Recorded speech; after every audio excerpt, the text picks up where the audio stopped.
एक डॉक्टर साहब अस्पताल में दौड़े चले आ रहे थे और जैसे ही ऑपरेशन थिएटर वाली लॉबी में गए तभी उनको कुछ लोगों ने घेर लिया। वह लोग डॉक्टर साहब को सुनाने लगे कि इतनी देर से आए हो, हम आपका कब से इंतजार कर रहे थे, आपको कॉल कर करके थक गए। क्या समझते हो अपने आप को?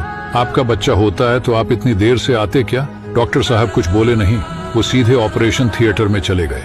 1.5 घंटे बाद बाहर निकले तो उन लोगों ने फिर डॉक्टर साहब को घेर लिया। फिर सब बच्चे के बारे में पूछने लगे, बताइए कैसा है बच्चा? डॉक्टर साहब ने कहा, ठीक है, जल्दी ही रिकवर हो जाएगा। जिस स्पीड से डॉक्टर साहब ऑपरेशन थिएटर में आए थे, डबल स्पीड से बाहर जा रहे थे। उन लोगों ने कहा, बात तो करो, अपने आप को समझते क्या हो?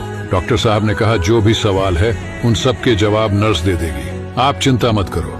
डॉक्टर साहब चले गए। जब नर्स आई तो बच्चे की हालत बताने लगी। उन लोगों ने कहा, अरे बच्चे के बारे में मत बताओ, इस डॉक्टर का बताओ, ये डॉक्टर इतना घमंडी क्यों है? नर्स ने कहा, ऐसा मत कहिए, डॉक्टर साहब बड़े अच्छे दिल के हैं, आपको पता नहीं, आज उनके बच्चे का रोड एक्सीडेंट में निधन हो गया है। हमें तो लगा वो शायद नहीं आएंगे। हमने अपना फर्ज पूरा किया। हमने उन्हें बताया कि एक पेशेंट ऑपरेशन थिएटर में है। वो दौड़े चले आए और उससे तेज दौड़कर वापस गए, क्योंकि शाम होने वाली है, उन्हें अपने बच्चे का अंतिम संस्कार भी करना है। वह लोग चुप हो गए। जीवन में कभी भी किसी के हालत को जाने बगैर उन्हें जज बिल्कुल भी न करें।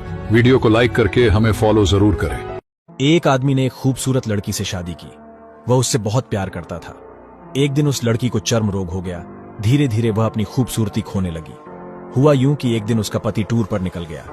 लौटते समय उसका एक्सीडेंट हो गया और उनकी आंखों की रोशनी चली गई। हालांकि उनका वैवाहिक जीवन हमेशा की तरह चलता रहा, लेकिन जैसे जैसे दिन बीतते गए उसकी खूबसूरती धीरे धीरे कम होती गई। यह बात अंधे पति को पता नहीं चली और उनके वैवाहिक जीवन में कोई अंतर नहीं आया।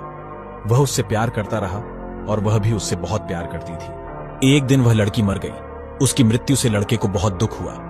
उसने उसका अंतिम संस्कार पूरा कर दिया और वह शहर छोड़ना चाहता था। पीछे से एक आदमी ने आवाज दी और कहा, अब तुम अकेले कैसे चल पाओगे? इतने दिनों तक तुम्हारी पत्नी तुम्हारी सहायता करती रही।